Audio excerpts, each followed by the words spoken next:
Hello and welcome to this introductory episode of Never Waste A Good Hysterectomy, the podcast, where I explain how and why this podcast was born. My name is Melanie Verwoerd and this is my story. What's going on here? My usually chatty gynecologist had suddenly gone quiet and was leaning closer to the ultrasound screen. I watched her face as she zoomed into the images. "Do you have any pain?" she asked. "No, nothing," I said firmly, thinking that it would negate whatever she was seeing on the shadowy images of my organs. From the way her frown deepened, it was clearly not the answer she was hoping for. "I need you to go up to the pathologist for a CA125 test," she said. "Now?" I asked. "Yes." A weird kindness had crept into her voice. "What are we testing for?" I asked. "Cancer," she replied, as I stared at her in disbelief. "A CA125 test may be used to look for early signs of ovarian cancer," I read on my phone as I waited for the lift to arrive. The article went on to describe the 5-year survival rates for ovarian cancer. It was shocking. "I won't have cancer," I tried to console myself. "I'm too healthy." However, by the time the lift doors had opened 2 floors up, my world had changed. The article I was planning to write seemed trite, and the domestic chores I had on my lists were forgotten. I might have cancer, was all I could think. The next day the results were back. The tumor markers were elevated. "Now don't start planning your funeral yet," a medical cousin said. "It could just be a cyst, but they will have to do more tests." For the next week I was on the roller coaster ride of medical diagnostics. I had no control or way of stopping it, and it was terrifying. At the CT scan, the radiologist kindly tried to distract me. It worked for a few minutes, but then she left the room and the terror returned as I held my breath while my body was pushed through the machine. The surgeon who ordered the CT scan called with some good and some bad news. There were no signs of any spreading, but there was a growth, and it was huge, much bigger than initially thought. It had to be removed. I was referred to another specialist. More ultrasounds followed.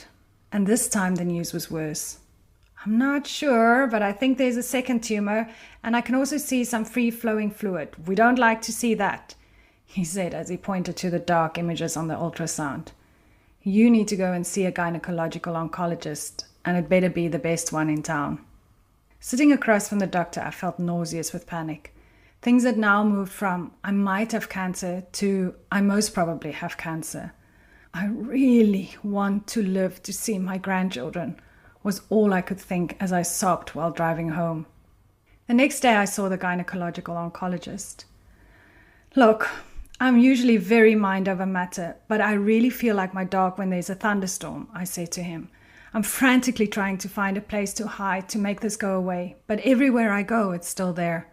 After another ultrasound, he took my hand and pressed it next to my belly button.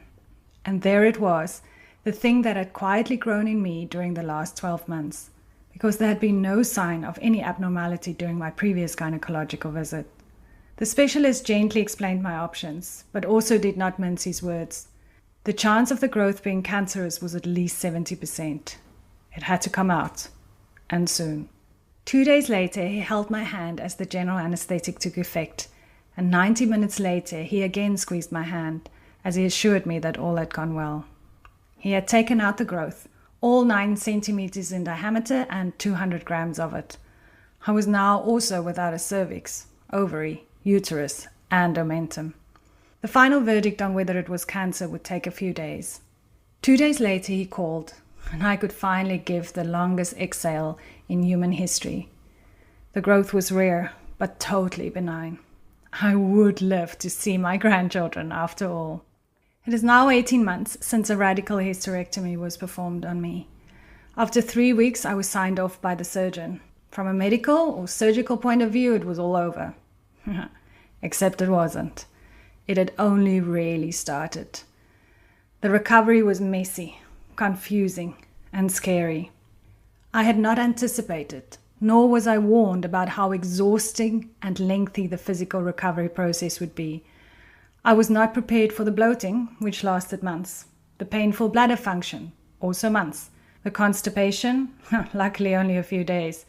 The fact that some internal stitches might never dissolve, those painful pokes still are there. and that I would be out of breath and energy for months.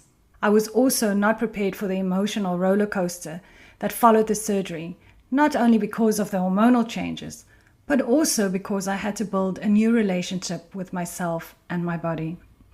And above all, it was lonely. So incredibly lonely. I was shocked how little information and support were available to women who have had hysterectomies. This, despite the fact that globally millions of these procedures are done every year. It is estimated that in the United States, 600,000 hysterectomies are performed every year, and that at any given time there are at least 20 million women who have had the procedure.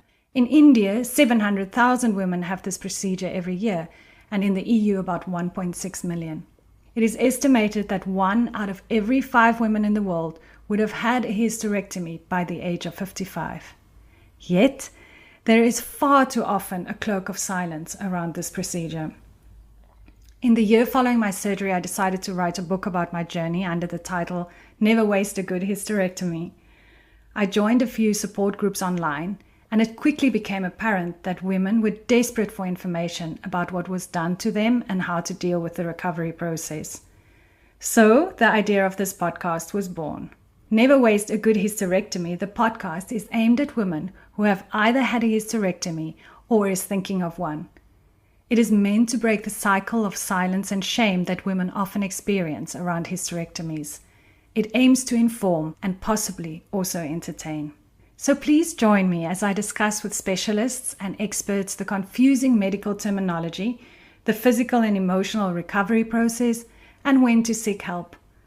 We also ask where our pelvic floors went and how to get our sexual grooves back. There is even an episode for the partners of the women and how to be supportive. In addition to the interviews with experts, I also include the stories of women from all over the world who have had hysterectomies, because perhaps they are, after all, the true experts. In their own words, they talk about their trials, tribulations, and triumphs. Ultimately, this podcast is there for you to know that you are not alone.